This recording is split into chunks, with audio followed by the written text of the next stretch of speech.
E aí galerinha, beleza? Vamos para mais uma aula de história.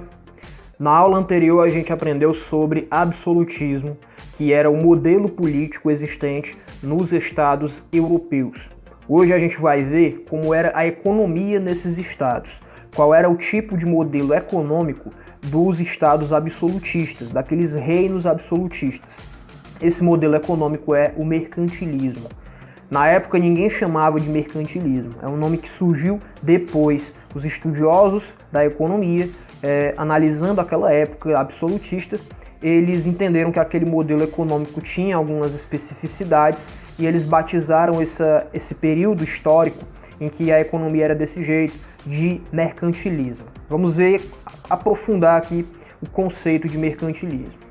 Mercantilismo é um conjunto de ideias e práticas econômicas dos estados da Europa Ocidental entre os séculos XV, XVI e XVIII, voltadas para o comércio, principalmente, e baseadas no controle da economia pelo Estado.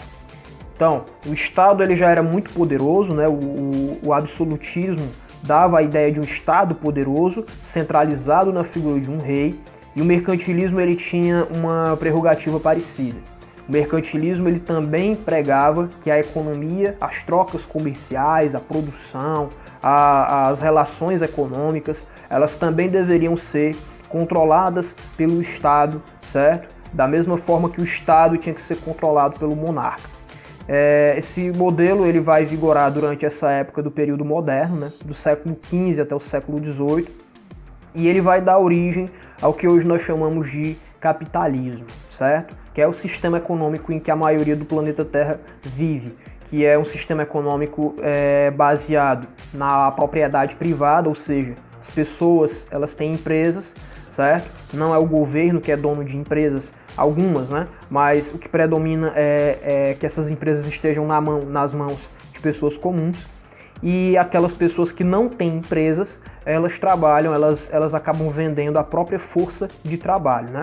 Elas trabalham por um salário, beleza? E aí, galerinha, vamos observar as características do mercantilismo, as características gerais desse modelo, as ideias, as práticas. Em primeiro lugar, e provavelmente mais importante, podemos citar o metalismo, que é a ideia, a riqueza de um reino, a ideia que a riqueza de um reino era medida pela quantidade de ouro e prata que possuía. Então, para os pensadores daquela época, quanto mais ouro e prata determinado país tivesse acumulado, mais rico ele era, certo? Para eles a riqueza, ela estava na forma desse ouro, dessa prata. Porque o ouro e prata, ele é pelo menos naquela época, né? Era um material utilizado para fazer moedas, certo? A moeda tinha valor por ter ouro e prata. Hoje o nosso dinheiro ele é mais simbólico, né? Porque nós usamos papel para o dinheiro, né? Tem um selo, um carimbo e tal. A moeda de metal ela também não é de metal precioso, até porque se as moedas fossem de prata, seria muito mais lucrativo a gente pegar várias moedas de 1 centavo, né, de 5 centavos e derreter e fazer um objeto de prata, concorda? Então hoje esse dinheiro ele não tem metal precioso nenhum. No caso do metalismo, havia a ideia de que os reinos tinham que acumular muito ouro e prata. O principal país que fez isso foi a Espanha, porque as colônias espanholas, os territórios espanhóis aqui na América, eram muito ricos em ouro e prata, certo? Onde hoje é a Bolívia, por exemplo, o Peru e tal. Esses lugares tinham muito ouro e prata, certo? E a Espanha ela acumulou muito metal precioso durante esse período. Portugal também vai acumular, certo? Mais ou menos, porque tinha muitas dívidas, teve que usar esse ouro e prata para outras coisas. A partir do século XVIII, aqui no Brasil, certo? Foi encontrado ouro aqui no Brasil, ouro, muito prata, muita pedra preciosa, e Portugal também vai se valer dessa ideia. Balança comercial favorável é a segunda característica do mercantilismo, que prega que o ideal era vender mais produtos, ou seja, exportar, e comprar, importar menos.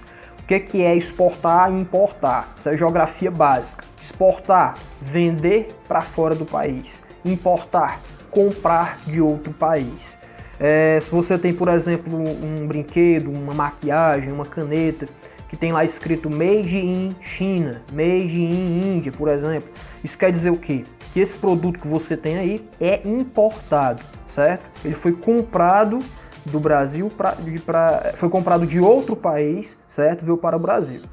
Já o exportado, né? Se você está ali assistindo o jornal, por exemplo, aí o William Bonner fala que no ano passado o Brasil exportou menos soja que esse ano, por exemplo. Exportar é vender para outros países, beleza?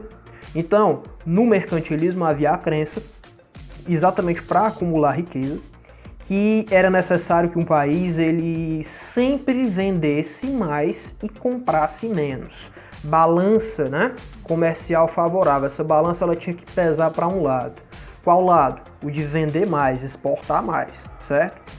E para isso acontecer, os estudiosos dessa época, os pensadores da economia dessa época, desenvolveram a ideia chamada protecionismo, que era criar altos impostos para os produtos importados e favorecer e incentivar a produção nacional. Ou seja, eu tenho um objetivo. Esse objetivo é acumular ouro e prata. Para que eu acumule ouro e prata, eu tenho que ter a balança comercial favorável, ou seja, eu tenho que comprar, importar menos e eu tenho que vender, exportar mais. Como é que eu vou fazer isso? Em primeiro lugar, dificultar a entrada de produtos de fora, certo?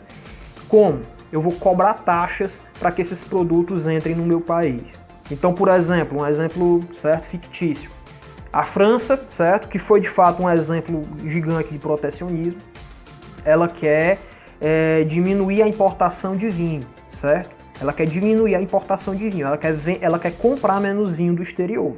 Então o que a França vai fazer? Vai criar uma taxa, um imposto, em que aquele país que quiser vender vinho para a França vai ter que pagar uma taxa, certo? Por exemplo, Portugal quer vender vinho para a França. Para vender vinho para a França, Portugal vai ter que pagar uma taxa de 20% do valor, certo? Uma boa porcentagem daquele valor vai ter que ser pago aos cofres públicos da França, certo? Enquanto que para que ela possa proteger, para que as pessoas também comprem o vinho do seu próprio país, eles vão incentivar a produção nacional de vinho, certo? Vão diminuir impostos, vão conceder empréstimos mais fáceis para aquelas pessoas que querem produzir no seu próprio país. Então eles vão incentivar as próprias fábricas de vinho e vão dificultar a entrada de vinho de fora.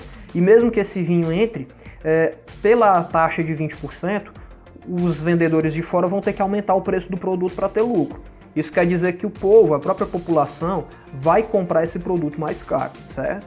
O protecionismo ele é uma coisa que ainda hoje existe, certo? Mesmo que muitos países digam que é uma prática ruim, eles fazem.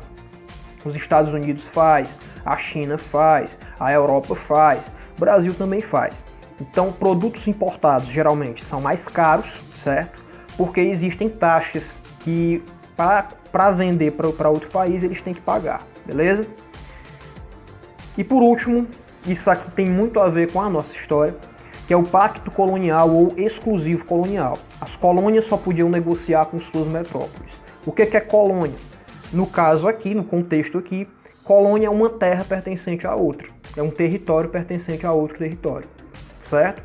Então eu vou dar um exemplo bem claro para vocês entenderem, bem simples. Brasil é colônia de Portugal, não é isso? De 1500 até 1822, o Brasil ele foi uma colônia de Portugal. Mais ou menos em 1822, um pouco antes o Brasil tinha... Isso é outra história. O Brasil ele era um território pertencente a Portugal, certo? E aí nessa relação colônia, eu tenho a metrópole. A metrópole é o território proprietário.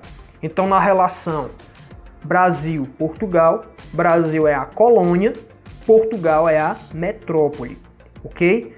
Brasil é a colônia. Colônia de quem? Da metrópole. Quem é a metrópole? Portugal, ok? Coloque esse nomezinho na cabeça de vocês. Colônia, metrópole. Então, o exclusivo colonial, ele determinava o seguinte, que a colônia só podia fazer negócios com a metrópole. Então, o Brasil, ele não podia comprar produtos de outro país, só podia comprar produtos de Portugal. Do mesmo modo, o Brasil não podia vender seus produtos para nenhum outro país, só podia vender seus produtos para Portugal. E assim foi em outros lugares, como por exemplo, nas colônias espanholas. Então, O Brasil, por exemplo, produzia cana-de-açúcar, produzia café, né, por um tempo. Também tinha o pau-brasil lá no começo, né? E esses produtos eles não podiam ser vendidos para os franceses, para os holandeses, para os ingleses, para os espanhóis. Esses produtos só podiam ser vendidos para portugueses. Do mesmo modo, quem morava aqui no Brasil colonial não podia comprar produtos de outros lugares, só podia comprar os produtos que fossem feitos em Portugal, ok? Claro que a gente sabe, né, que na lei é uma coisa, na prática é outra. Então isso não impediu que muitos brasileiros, de maneira clandestina, fizessem negócios com outras nações, ok? Aqui eu tenho a fonte de onde foi retirado o resumo dessas características do mercantilismo. Galerinha, é isso. Espero que vocês tenham curtido. Valeu!